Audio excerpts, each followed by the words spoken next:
जय हिंद स्टूडेंट्स। देखिए, संख्या का वर्ग निकालने का एक आसान और बहुत सिंपल सा तरीका बता रहा हूँ आपको, जो आपको एग्जाम में बड़ा काम करेगा और सपोर्ट करेगा। बहुत बार आपको वर्ग देता है, वर्ग निकालने के लिए देता है, कई बार एग्जाम में आपको याद रहते हैं और कई बार आप भूल जाते हैं। जब आपको याद रहता है तो आप फटाक से उसको सॉल्व कर लेते हैं, लेकिन हर आपको ट्रिक बता रहा हूँ जिसके माध्यम से आप पूरे जितने भी आपके संख्या है उसके वर्ग आसानी से निकाल सकते हैं। देखिएगा फटाक से कैसे चुटकियों में निकाल सकते हैं। जैसे 15 का वर्ग दिया है, 15 का वर्ग कितना होता है अगर आपको नहीं पता है तो आप 3 लाइन कीजिए फट से और 15 गुणित 15 कर सकते हो। दूसरा एक और ट्रिक बता रहा हूँ जिसको समझिएगा। कुछ नहीं करना है, 5 का वर्ग कर दीजिए। 5 का वर्ग होता है 5 25, हासिल आई 2, 2 यहाँ लिख दीजिए। फिर उसके बाद 1 गुणित 5 गुणित 2 करना है। 1 का गुणा 5 में करें, 5 एकम 5, 5 दूनी 10, 10 और 2 12, 12 की 2, हासिल आई 1। 1 का वर्ग करिए, 1 का वर्ग 1 और 1 2, ये आपका आंसर आ गया 225। इस तरीके से आपका आंसर आ जाता है। सेकंड सवाल फिर बता रहा हूँ आपको, ध्यान से देखिएगा। ये देखिए 3 लाइन खींच दीजिए। उसके बाद ध्यान से दीजिए, पहली संख्या 1 है, 1 का वर्ग करिए, 1 का वर्ग 1 होता है। फिर उसके बाद 9 का गुणा 1 से करिए, 9 एकम 9, 9 दूनी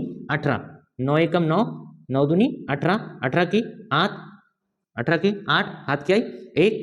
और फिर क्या करना है, ये जो 9 है उसका वर्ग कर दीजिए। 9 का वर्ग कितना होगा, 9 9 81, 81 और 1 82। ये सिंपल तरीके से आप आंसर फटाफट लेके आ जाएंगे वर्गों के लिए। वर्ग कैसे निकालना है इसको नेक्स्ट देखिए आप। 32 का वर्ग कैसे करिएगा, 3 लाइन खींच दीजिए फटाक से।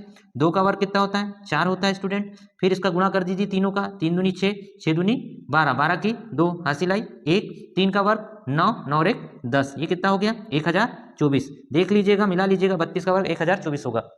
नेक्स्ट बता रहा हूँ 72 का वर्ग कैसे निकालेंगे। 3 लाइन खींच दीजिए फटाक से। 2 का वर्ग कितना होगा स्टूडेंट, 4 होगा।